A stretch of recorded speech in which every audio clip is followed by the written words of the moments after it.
আসসালামু আলাইকুম। বাংলাদেশ বেতার রাজশাহী স্থানীয় সংবাদ পড়ছি শাহানা পারভিন। শিক্ষা উপদেষ্টার বিশেষ সহকারী প্রফেসর এম আমিনুল ইসলাম বলেছেন, সরকার শিক্ষাকে যুগোপযোগী করতে সংস্কারের পরিকল্পনা করছে। সে লক্ষ্যে শিক্ষার সাথে সংশ্লিষ্ট সকলকে সম্পৃক্ত করার কাজ চলছে। চলমান চতুর্থ শিল্প বিপ্লবকে বাংলাদেশের উন্নয়নে সংযুক্ত করতে প্রয়োজন আধুনিক শিক্ষায় শিক্ষিত দক্ষ জনগোষ্ঠী। দেশের শিক্ষা ব্যবস্থা যেন সেই চাহিদা পূরণ করতে পারে, এজন্য পরিকল্পনা প্রণয়নে শিক্ষক ও গবেষকগণ যথাযথ ভূমিকা রাখবেন। তিনি গতকাল রাজশাহী বিশ্ববিদ্যালয়ের শহীদ তাজউদ্দিন আহমেদ সিনেট ভবনে শিক্ষকদের সাথে মতবিনিময়কালে এসব কথা বলেন। এ সময় তিনি শিক্ষা প্রতিষ্ঠানসমূহে বিদ্যমান অবকাঠামোর উন্নয়ন সহ নতুন অবকাঠামোর চাহিদা পূরণের নানা পরিকল্পনার কথা জানান। অনুষ্ঠানে রাবি উপাচার্য প্রফেসর ড সালেহ হাসান নকিব সভাপতিত্ব করেন। এ সময় উপ উপাচার্য প্রফেসর মোহাম্মদ মাইন উদ্দিন ও প্রফেসর মোহাম্মদ ফরিদ উদ্দিন খান এবং কোষাধ্যক্ষ প্রফেসর মোহাম্মদ মতিয়ার রহমান বক্তব্য রাখেন। রাজশাহী সুগার মিলে আগামী ২৯ নভেম্বর থেকে আখ মাড়াই কার্যক্রম শুরু হবে। এ লক্ষ্যে ইতোমধ্যেই সকল প্রস্তুতি সম্পন্ন হয়েছে। গত বছরের তুলনায় এবার চিনি উৎপাদন বাড়বে বলে আশা করা হচ্ছে। রাজশাহী সুগার মিল কর্তৃপক্ষ জানিয়েছে, ২০২৩-২৪ মৌসুমে ৬,৫০০ একর জমিতে আখ চাষের লক্ষ্যমাত্রা ধরা হয়। এতে চলতি বছর মিলে আখ মাড়াইয়ের লক্ষ্যমাত্রা নির্ধারণ করা হয়েছে ৫৫,০০০ টন, আর গত বছর আখ মাড়াই করা হয়েছে ৪২,৯৬২ টন। চলতি বছর প্রায় ৭,০০০ টন বেশি আখ মাড়াই করা হবে। এতে ২০২৪-২৫ আখ মাড়াই মৌসুমে চিনি উৎপাদনের লক্ষ্যমাত্রা ধরা হয়েছে ৪,০০০ টন। রাজশাহী সুগার মিলের ব্যবস্থাপনা পরিচালক হুমায়ুন কবির জানান, আখ মাড়াই উপলক্ষে গত ১৫ October boiler firing, water trial, মেরামতি ও রক্ষণাবেক্ষণ বিষয়ে সভা অনুষ্ঠিত হয়। এর মধ্যে গত ৮ নভেম্বর বয়লার স্লো ফায়ারিং করা হয়। এর আগে চূড়ান্ত প্রস্তুতি হিসেবে ২৪ ও ২৫ নভেম্বর ওয়াটার ট্রায়াল করা হবে। নাটোরে ক্রেতা সমাগমে মুখর হয়ে উঠেছে জনতার বাজার। আজ এই বাজারের কার্যক্রম পর্যবেক্ষণ করে মাংস কিনেছেন নাটোরের জেলা প্রশাসক আসমা শাহীন। ১ মাসের অধিক সময় ধরে শহরের মাদ্রাসা মোড় এলাকায় শিক্ষার্থীসহ ১৮ জন উদ্যোক্তা জনতার বাজার প্রতিষ্ঠা করেন। সপ্তাহের শুক্রবার এবং মঙ্গলবারে সকাল ৭টা থেকে বাজারের কার্যক্রম পরিচালিত হচ্ছে। মাংস, ডিম এবং সবজি প্রচলিত বাজার মূল্যের চেয়ে তুলনামূলক কম দামে বিক্রির মাধ্যমে ক্রেতাদের স্বস্তি প্রদানে এই বাজার পরিচালিত হয়ে আসছে।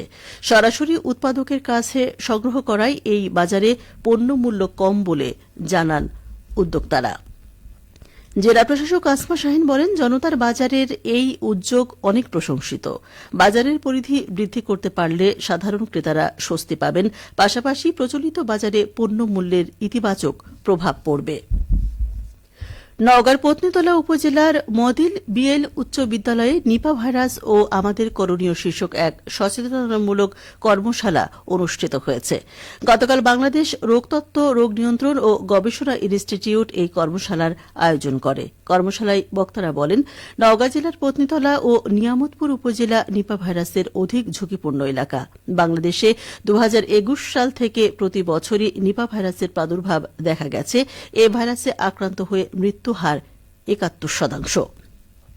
শীত মৌসুমে বাদুড় ও তার সহ সমগোত্রীয় প্রাণীর দ্বারা নিপা ভাইরাস ছড়িয়ে পড়ে। তাই খেজুরের কাঁচা রস পান ও বাদুড় গোত্রীয় প্রাণীর খাওয়া ফল গ্রহণ থেকে সকলকে বিরত থাকার পরামর্শ দেওয়া হয়।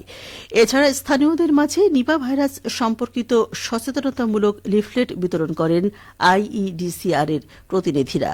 মদিল বিএল উচ্চ বিদ্যালয়ের প্রধান শিক্ষক তোফাজ্জল হোসেনের সভাপতিত্বে অনুষ্ঠিত কর্মশালায় আইইডিসিআর এর প্রতিনিধি ও বিদ্যালয়ের শিক্ষকবৃন্দ বক্তব্য রাখেন। কর্মশালায় শতাধিক শিক্ষার্থী ও অভিভাবক অংশ নেন।